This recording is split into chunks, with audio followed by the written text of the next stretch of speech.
Yang pertama, pengertian peradilan tata usaha negara. Peradilan tata usaha negara adalah sistem peradilan yang berada di bawah kekuasaan Mahkamah Agung yang independen dan berfungsi untuk menegakkan etika dan legalitas. Pengadilan tata usaha negara juga merupakan pengadilan yang pertama yang berbasis di dalam kota terbesar di negara bagian, dan wilayah hukumnya mencakup seluruh negara bagian. Desertifikasi dan legalitasnya melalui peraturan perundang-undangan yang khusus, yaitu Undang-Undang Nomor 5 Tahun 1986 dan kemudian diubah menjadi Undang-Undang Nomor 9 Tahun 2004 tentang perubahan atas Undang-Undang Nomor 5 Tahun 1986 tentang Peradilan Tata Usaha Negara, dan terakhir diubah dengan Undang-Undang Nomor 51 Tahun 2009 yang dirasa sudah memenuhi syarat untuk menjadikan lembaga PTUN yang profesional guna menjalankan fungsinya melalui kontrol yudisialnya. Kemudian perbedaan antara peradilan tata usaha negara dengan peradilan lainnya. Dilihat dari yang pertama lingkup kasusnya, di mana PTUN memfokuskan diri pada penyelesaian sengketa yang timbul dari tindakan administrasi negara, sedangkan peradilan lain melibatkan kasus-kasus administrasi negara yang diadili di pengadilan umum. Kedua, otoritas pengadilan, di mana memfokuskan pada menyelesaikan konflik yang muncul dari perilaku administrasi negara, melibatkan kasus-kasus lainnya, sedangkan peradilan administrasi negara yang diadili di pengadilan umum. Yang ketiga, hukum acuan, di mana hukum dan peraturan tata negara biasanya menjadi landasan utama untuk membuat keputusan mereka, sedangkan peradilan lain dapat merujuk pada hukum pidana atau hukum perdata, tergantung pada jenis sengketa yang sedang mereka tangani. Lalu yang terakhir pada prosedur, di mana PTUN memiliki prosedur yang khusus untuk menangani kasus administrasi negara, sedangkan peradilan lain akan mengikuti prosedur yang berlaku untuk kasus-kasus di pengadilan umum. Landasan hukum peradilan tata usaha negara. Dasar hukum peradilan tata usaha negara yaitu 1. Konstitusi sebagai landasan hukum peradilan tata usaha negara. Konstitusi menetapkan prinsip-prinsip dasar, struktur, dan kewenangan peradilan tata usaha negara. 2. Undang-Undang Dasar Negara. Undang-Undang Dasar Negara seperti halnya Undang-Undang Dasar 1945 di Indonesia ialah dokumen konstitusional yang menetapkan dasar-dasar pemerintahan dan sistem peradilan, termasuk peradilan tata usaha negara. 3. Undang-Undang Tata Usaha Negara. Undang-undang ini memuat ketentuan, prosedur, kewenangan, dan mekanisme peradilan tata usaha negara. 4. Peraturan perundang-undangan terkait. Peraturan ini meliputi peraturan pemerintah, peraturan presiden, peraturan menteri, atau peraturan lainnya yang terkait, yang mengatur prosedur dan aturan praktis pelaksanaan dalam peradilan tata usaha negara. Sumber hukumnya yaitu Undang-Undang Dasar 1945 atau UUD 1945 di Indonesia dan Undang-Undang Tata Usaha Negara yaitu UU Nomor 30 Tahun 2014 di Indonesia. Pada kesempatan kali ini, saya Randy akan menjelaskan mengenai struktur organisasi Peradilan Tinggi Tata Usaha Negara. Dalam struktur organisasi pengadilan tinggi ada Ketua Pengadilan Tinggi Tata Usaha Negara yang dalam melaksanakan tugasnya dibantu oleh Wakil Ketua Pengadilan. Kemudian ada Panitera. Panitera terbagi menjadi dua, yaitu Panitera Muda Perkara dan Panitera Muda Hukum. Panitera Muda Perkara terdiri atas pengadministrasi hukum, pengadministrasi registrasi perkara dengan minimal pendidikan STLA atau D1 sampai D3 perkantoran atau administrasi perkantoran atau tata perkantoran atau bidang lain yang relevan. Kemudian ada pengelola perkara dengan minimal pendidikan D3 ilmu administrasi atau manajemen atau bidang lain yang relevan. Kemudian ada analis perkara peradilan dengan minimal pendidikan S1 bidang hukum. Kemudian ada bendahara dengan minimal pendidikan D3 akuntansi atau manajemen atau bidang lain yang relevan. Kemudian ada pengelola keuangan jabatan kasir dengan minimal pendidikan D3 akuntansi atau manajemen atau teknik informatika atau manajemen teknik informatika atau bidang lain yang relevan. Kemudian ada Panitera Muda Hukum, terdiri dari pengadministrasi hukum, pengadministrasi registrasi perkara dengan minimal pendidikan SLTA atau D1 sampai D3 manajemen perkantoran atau administrasi perkantoran atau tata perkantoran atau bidang lain yang relevan. Kemudian ada pengelola data informasi dan hukum dengan minimal pendidikan D3 teknik informatika atau manajemen teknik informatika atau administrasi perkantoran atau manajemen atau bidang lain yang relevan. Kemudian ada sekretaris Sekretaris menaungi bidang perencanaan dan kepegawaian. Sekretaris juga menaungi bidang bagian umum dan keuangan, sehingga sekretaris menjadi penanggung jawab kepala bagian dari dua bidang tersebut. Kepala bagian perencanaan dan kepegawaian menjadi penanggung jawab dari subbagian rencana dan program anggaran. Subbagian rencana dan program anggaran dikepalai oleh kepala subbagian rencana dan anggaran yang terdiri dari analis akuntabilitas, kerja aparatur, kemudian penyusun rencana kegiatan dan anggaran yang dengan minimal pendidikan S1 atau D4, ekonomi pembangunan atau akuntansi atau manajemen atau ilmu administrasi atau bidang lain relevan.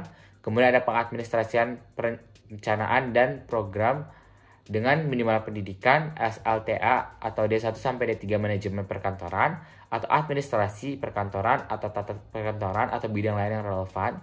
Kemudian subbagian kepegawaian dan teknologi informasi yang dikepalai oleh kepala subbagian kepegawaian dan teknologi informasi yang terdiri dari pengelola sistem dan jaringan dengan minimal pendidikan D3 teknik informatika atau manajemen teknik informatik atau telekomunikasi atau bidang lain yang relevan. Kemudian ada analisis SDM aparatur dengan minimal pendidikan S1 atau D4 manajemen atau administrasi negara atau publik atau bidang lain relevan. Kemudian ada pengelola sistem informasi manajemen kepegawaian. Kemudian ada pengelola kepegawaian dengan minimal pendidikan D3 manajemen ilmu administrasi atau psikologi atau teknik informatika atau administrasi perkantoran atau bidang lain relevan. Kemudian ada kepala bagian umum dan keuangan menjadi penanggung jawab subbagian tata usaha dan rumah tangga dan subbagian keuangan dan pelaporan. Subbagian tata usaha dan rumah tangga yang dikepalai oleh kepala subbagian tata usaha dan rumah tangga terdiri dari pengemudi dengan minimal pendidikan SLTA D1 atau D1 sampai D3 bidang ilmu relevan. Kemudian ada perata bidang jasa dengan minimal pendidikan D3 manajemen atau administrasi atau ilmu pemerintah atau bidang lain relevan.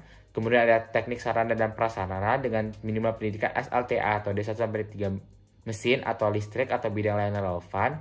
Kemudian ada ajudan pengadministrasian persuratan dengan minimal pendidikan SLTA atau D1 sampai D3 administrasi atau manajemen perkantoran atau tata administrasi perkantoran atau tata perkantoran atau bidang lain relevan. Kemudian ada pengadministrasi pustakawan dengan minimal pendidikan SLTA atau D1 sampai D3 manajemen perkantoran atau administrasi perkantoran atau teknik elektro atau teknik informatik atau bidang lain relevan. Kemudian ada perantara kearsipan dengan minimal pendidikan D3 kearsipan atau bidang lain relevan. Kemudian ada analisis humas dan protokol dengan minimal pendidikan S1 atau D4, ilmu hukum atau ilmu komunikasi atau bidang lain yang relevan. Kemudian ada subbagian keuangan dan pelaporan, dikepalai oleh kepala subbagian keuangan dan pelaporan, terdiri atas penyusun pelaporan keuangan dengan minimal pendidikan S1 atau D4 ekonomi atau manajemen atau akuntansi atau bidang lain yang relevan, bendahara dengan minimal pendidikan D3 atau akuntansi atau manajemen atau bidang lain yang relevan, dan pengelola barang negara, pengelola akuntansi, pengelola daftar gaji dengan minimal pendidikan D3 akuntansi atau manajemen atau teknik informatika atau manajemen teknik informatika atau administrasi perkantoran atau ilmu pemerintah atau bidang lain yang relevan. Berikut tersebut adalah struktur organisasi dari Peradilan Tinggi Tata Usaha Negara. Berikutnya adalah proses peradilan tata usaha negara. Proses peradilan atau alur pemeriksaan perkara tata usaha negara telah diatur dalam Undang-Undang Nomor 5 Tahun 1986 tentang Peradilan Tata Usaha Negara. Untuk tahapan-tahapan penanganan perkara di persidangan terbagi menjadi 7. Yang pertama, pembacaan gugatan terdapat dalam Pasal 74 Ayat 1 Undang-Undang Nomor 5 Tahun 1986. Isi gugatan dibacakan pada awal pemeriksaan sengketa dimulai. Yang kedua, pembacaan jawaban terdapat dalam Pasal 74 Ayat 1 Undang-Undang Nomor 5 Tahun 1986. Setelah membacakan isi gugatan dan surat yang memuat jawabannya oleh hakim ketua sidang, dan jika tidak ada surat jawaban, pihak tergugat diberi kesempatan untuk mengajukan jawabannya. Ketiga, replik. Pasal 75 Ayat 1 Undang-Undang Nomor 5 Tahun 1986, penggugat dapat mengubah alasan yang mendasari gugatan hanya sampai dengan replik, asal disertai alasan yang cukup serta tidak merugikan kepentingan tergugat, dan hal tersebut harus disaksikan oleh hakim. Keempat, duplik terdapat dalam pasal 75 ayat 2 Undang-Undang Nomor 5 Tahun 1986. Tergugat dapat mengubah alasan yang mendasari jawabannya hanya sampai dengan duplik, asal disertai alasan yang cukup serta tidak merugikan kepentingan penggugat dan hal tersebut harus dipertimbangkan dengan seksama oleh hakim. Yang kelima, pembuktian terdapat dalam pasal 100 Undang-Undang Nomor 5 Tahun 1986. Setelah agenda di atas, dimulailah agenda pembuktian dengan benda-benda yang dapat dijadikan alat bukti, antara lain surat atau tulisan, keterangan ahli, keterangan saksi, pengakuan para pihak, dan pengetahuan hakim. Yang keenam adalah kesimpulan, terdapat dalam pasal 97 ayat 1 Undang-Undang Nomor 5 Tahun 1986. Dalam hal pemeriksaan sengketa sudah diselesaikan, kedua belah pihak diberi kesempatan untuk mengemukakan pendapat yang terakhir berupa kesimpulan masing-masing.